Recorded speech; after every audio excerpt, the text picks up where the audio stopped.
Hi guys, how's it going today? It's now February the 20th, it's about 6 in the morning, and this is going to be my last video till a little bit later in the day because I've got some plans with the folks. We're going to do a quick Litecoin update. I would appreciate an upvote on Steemit if the material has helped you, and please make sure to also like and subscribe the material on YouTube and on Twitter and Steemit. A lot of people have been asking me, where are your charts, where are your videos, where can I find this, where can I find that? And I used to point out where people should go, right? And it actually took up a lot of my time to point people out. So I would highly suggest that people follow me on the social media platforms that I have access to, Steemit, YouTube, and Twitter. This way you guys can at least be caught up to the information yourselves instead of always asking for information, right? It takes up a lot of my time to reply to individual inquiries, and it's just better if you bookmarked it. Even if you don't get notifications or something, instead of asking, maybe you can also just check it first before asking, right? It saves everybody a lot of time. And I reply to these people all the time, to the people that are asking, because I feel bad, right? That they missed out on it. So I reply to them, but I'm not going to be doing that anymore because it takes a lot of my time and energy. So make sure that you guys are bookmarking Steemit, YouTube, and on Twitter. I just want to make sure that you guys have access to all of this information and know where to find it. Knowing where to find information is just as important as interpreting it, right? So yeah, let's talk about Litecoin. It finally broke out after my last technical analysis. So we were basically looking at a risk to reward perspective, right? We were looking at lots of different risk to reward perspectives. Whoops, I did not want to do that there.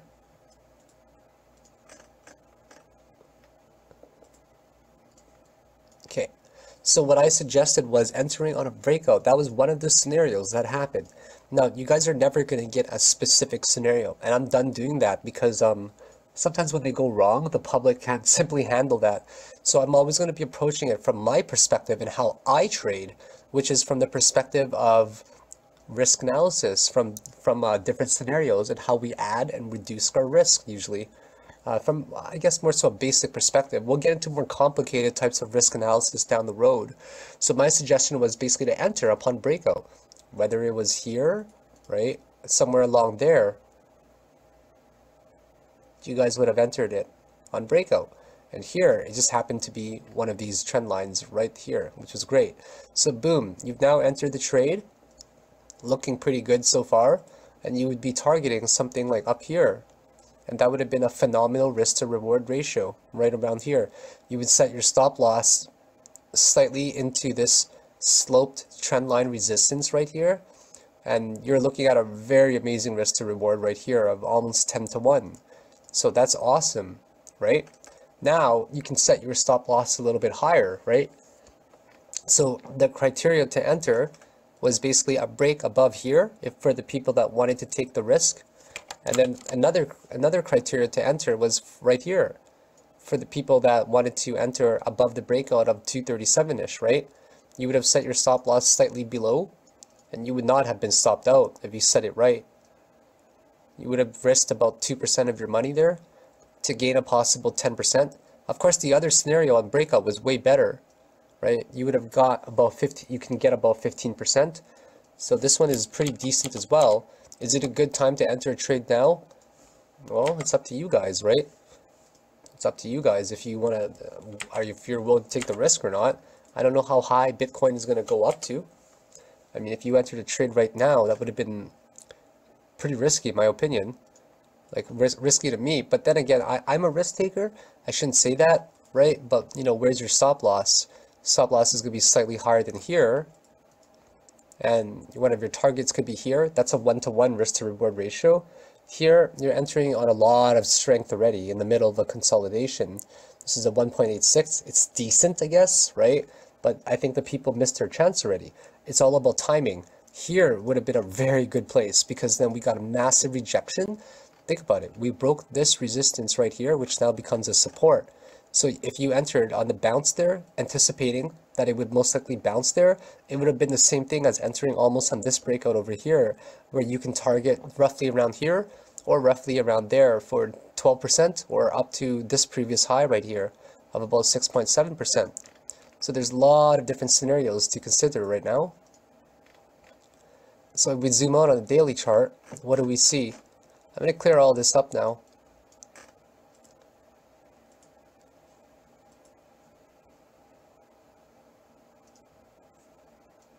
On the daily chart yesterday, pretty decent candle, low volume.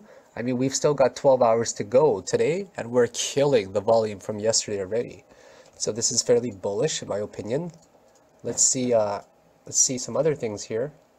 Let me take a look at Litecoin on my other charts here. On the daily chart, it's looking good.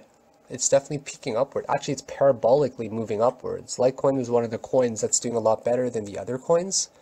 I do have to admit that. On the 4-hour charts, just looking great. So if I actually did, I'm doing a very small target right now, right? Around 265-ish, around there. But if I actually did my fib extension from the beginning, the real target for, we're almost there actually.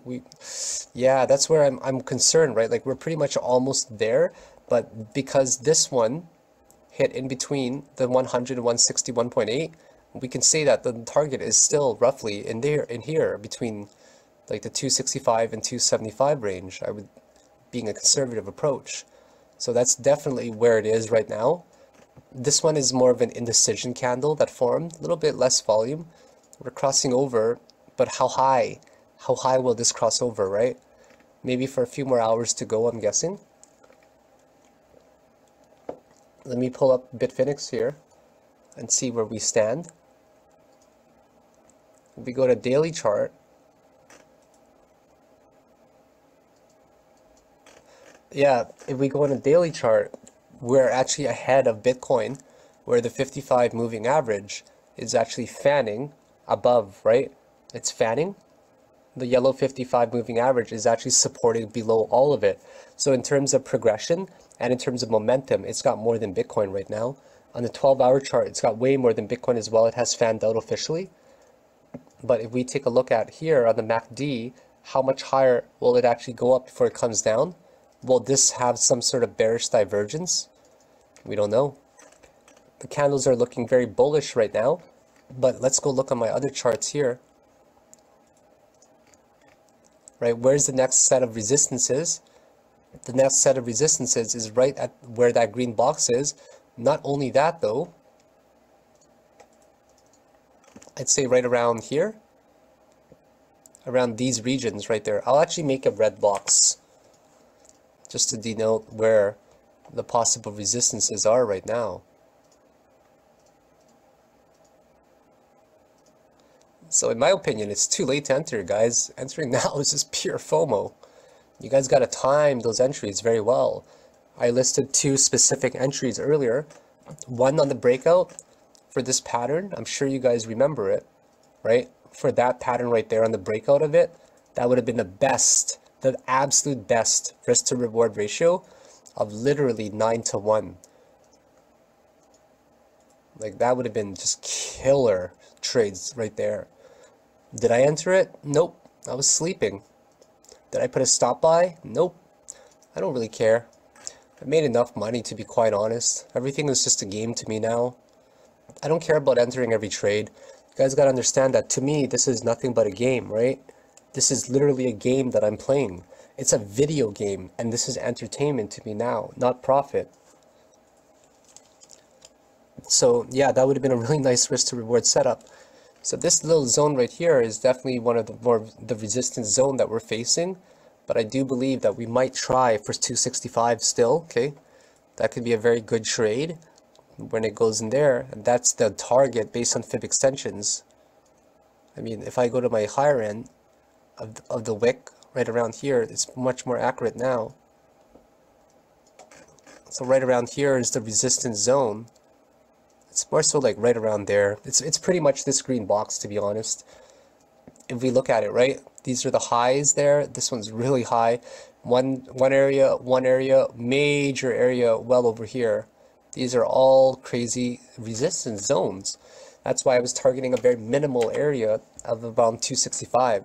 Now, just because I say 265 doesn't mean it's going to get there, okay? So you guys need to really understand that these are just targets. How you take your profit is up to you. The opportunity has already been there. The opportunity was already there for a massive uptrend. I mean, we're talking about how much here? We're talking about already a 12% increase, guys. That's a lot of money, right? I mean, if you enter now, it's pure FOMO entering now, in my opinion, because you guys missed all of the breakouts already. I mean, it doesn't matter to me if you guys enter, it's not my money. But you could have entered right here. You could have entered on this bull wick as well, coming down, rejecting the 55 EMA. A little bit of indecision, but nevertheless, it is a massive bull wick that's rejecting the previous resistance right there, like I mentioned. And now we're just going to see how much further we can get.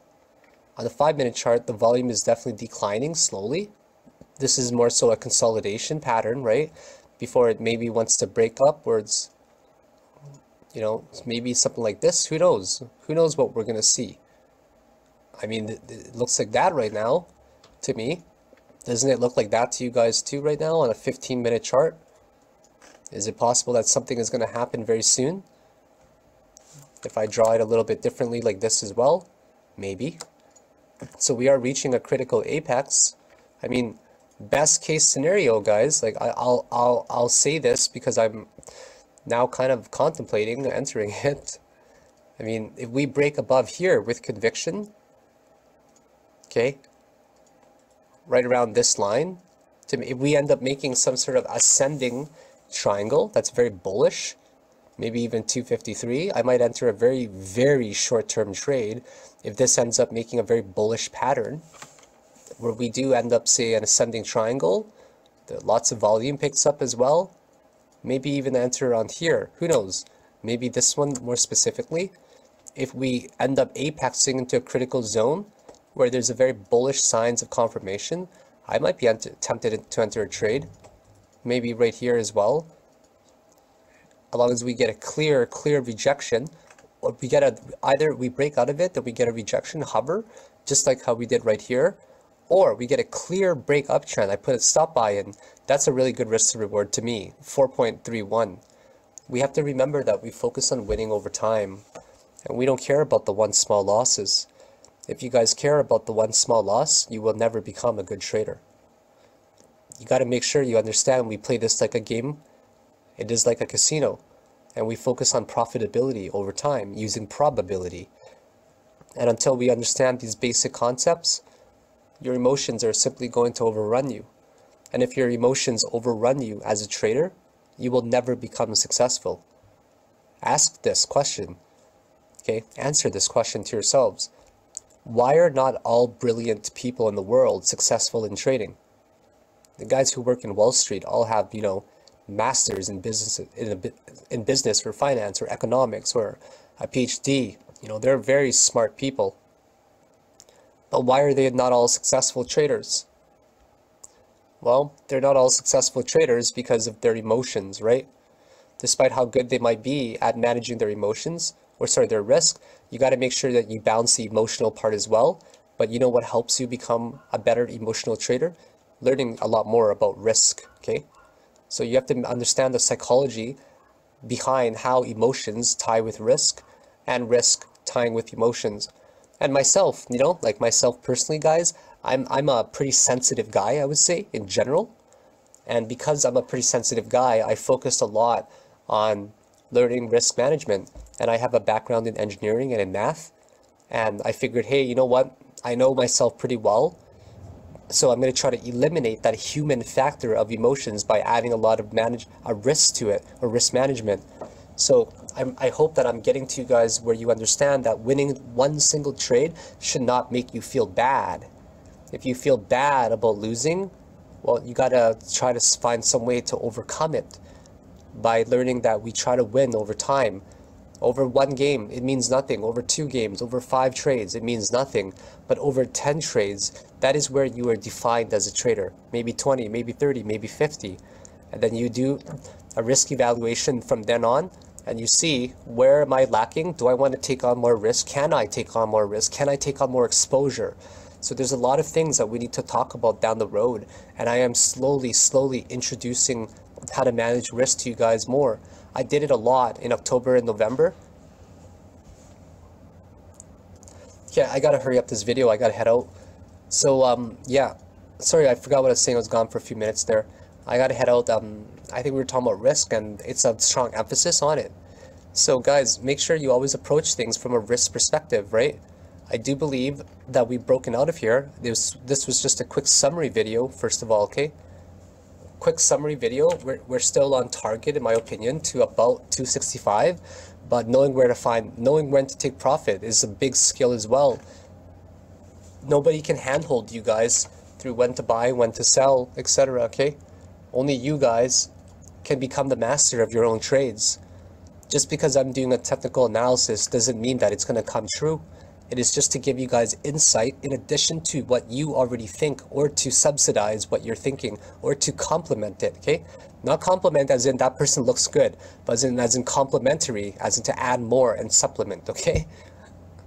So, yeah, if we don't break that, right, you guys know where the key zone to look for is clearly right here. If we break it, you know, that is a big zone right there, this red one. It was previously a massive resistance. Now it's got to become a support. And if we trend back into this no trade zone that I've been calling a no trade zone for a while, we'll see what happens.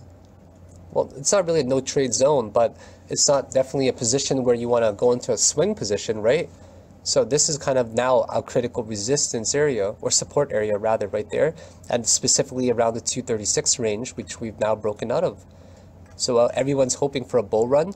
I'm hoping to take a small trade to go to 265-ish if the criteria is met that we break above the previous high, and the previous high on the swing high was 252, 253. So if we break around 254, 255, I will definitely enter a trade.